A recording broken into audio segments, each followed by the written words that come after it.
Welcome to this explainer. Today, we're diving into the absolute biggest, most high-pressure spectacle in all of global sports, the World Cup. Even if you follow the sport pretty closely, sometimes the tournament's unique mechanics can get a little lost in the global frenzy. So, whether you're a newer fan or just looking for a solid framework to decode this ultimate test of national pride, you are in the exact right place. Okay, let's dive right into this. Here is our roadmap for today. We'll start with why it's more than just football. Then we'll break down the 4 types of teams. After that, we'll map out surviving the group stage, the brutal knockout phase, and finally, penalties and the final. Section 1. More than just football. The massive stakes of the international arena. To really grasp the World Cup, you have to feel the sheer weight of the stakes. Look, for most of the year, these guys are playing club football. They're essentially employees from massive global brands. Think Real Madrid, Manchester United, Arsenal, or Barcelona. But the World Cup? That's international football. Suddenly, they aren't playing for an employer, they're representing their homeland. We're talking nations like Brazil, Argentina, England, and France. A mistake out there, it literally feels like letting down an entire nation. But a great performance, that makes you a national hero forever. It is deeply, intensely personal. And the whole thing revolves around one agonizing number, 4. Because this tournament only happens every 4 years. A truly great generation of players might only get 1, maybe 2 real shots in their entire career to win the whole shebang. That scarcity is exactly why every single match feels like a massive historical event. Section 2. The 4 types of teams. Your cheat sheet for the tournament.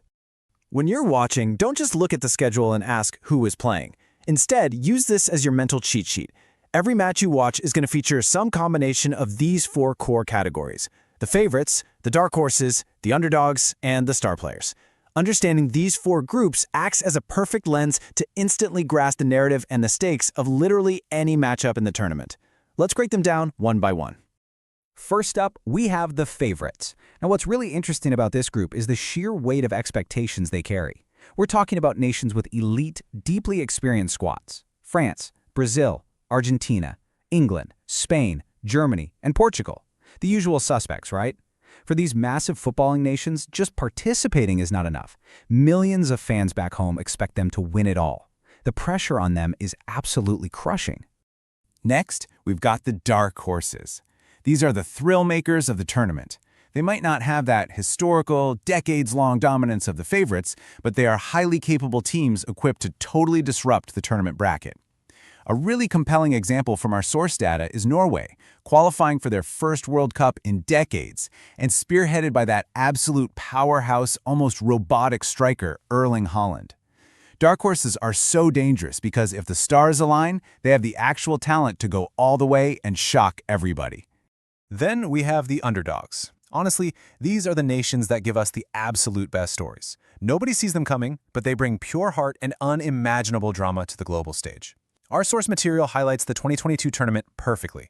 Morocco completely defying the odds to reach the semifinals, and Japan shocking the world by taking down massive favorites like Germany and Spain. Underdogs remind us exactly why we watch this sport, because on any given day, the impossible can happen. Finally, we have the star players. Look, yes, football is a team sport, but these are the exceptional individuals capable of flipping a game and history in a single breathtaking moment. We're talking about icons: Kylian Mbappe, Harry Kane, Vinicius Jr., Lionel Messi, Cristiano Ronaldo. These players literally carry the hopes of their entire nations on their shoulders, and they possess that rare magic needed to crack open a deadlocked game. All right, Section 3, Surviving the Group Stage. How the expanded 48-team roster battles for survival. So, with the tournament expanding to a massive 48 teams, the whole journey kicks off in the group stage. Teams are sorted into smaller pools, usually of 4, where they play a series of matches against each other. Now, this is basically the only phase where there's a tiny bit of room for error. Survival is just straightforward math. A win gets you 3 points, a draw gets you 1, and a loss leaves you with 0. So, if your team wins 1, draws 1, and loses 1, they finish the group stage with 4 points. The goal is simple: desperately scramble to accumulate enough points to outrank the other guys in your specific group. But you might be wondering, what happens if 2 teams finish with the exact same number of points? Well, that brings us to goal difference, the ultimate tiebreaker. And this brilliantly illustrates why you can never tune out early. It's calculated by simply taking the goals the team scored and subtracting the ones they've conceded. Score 5, concede 2, your goal difference is +3. This means every single late goal matters desperately. A 90th minute goal might not change who wins that specific match, but mathematically, it could totally decide who advances to the next round and who goes home crying. Which leaves us to Section 4, the brutal knockout phase. No second chances from here on out.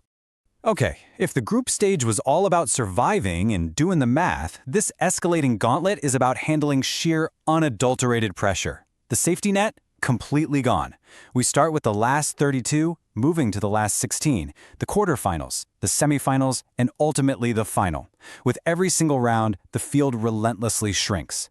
As our source notes, the physical pitch doesn't get smaller, but the pool of teams sure does. The global pressure becomes absolutely suffocating. You'll often see teams playing much more carefully here, terrified that just one red card or one missed chance will instantly kill a dream 4 years in the making.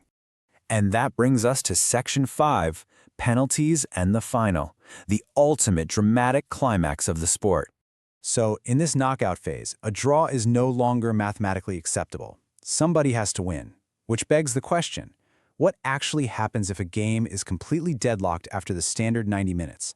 How do you force a winner when two elite nations just refuse to yield? Well, the answer is an exhausting test of endurance. First, they play extra time. That's 30 additional minutes split into 2 grueling 15-minute halves. And if they are still tied after all that running, we enter what is arguably the most agonizing phase in all of sports, the penalty shootout. Each team gets 5 attempts, sending individual players for a one-on-one shot against the opposing goalkeeper from the penalty spot. If it's still tied after those 5 kicks each, it goes to sudden death, 1 kick at a time until somebody scores and the other guy misses. There's a quote from our source material that just hits the nail on the head here. Entire tournaments can come down to one player, one shot, and one goalkeeper guessing the right way. It is a beautiful but deeply painful finality. Think about it. Years of preparation, months of qualifying, and weeks of intense tournament play, all distilled down to a single split-second guess. I mean, that is literally how the 2022 World Cup was decided. So I want to leave you with this. The next time you tune in, which of those 4 core categories does your chosen team fall into? Are you watching a favorite carrying the weight of the entire world? A dark horse ready to disrupt the bracket? An underdog riding a real Cinderella story? Or a star player just waiting for their legendary moment? Keep this framework in mind and you will instantly decode the drama unfolding on the pitch. Thanks for joining me for this explainer and enjoy the tournament.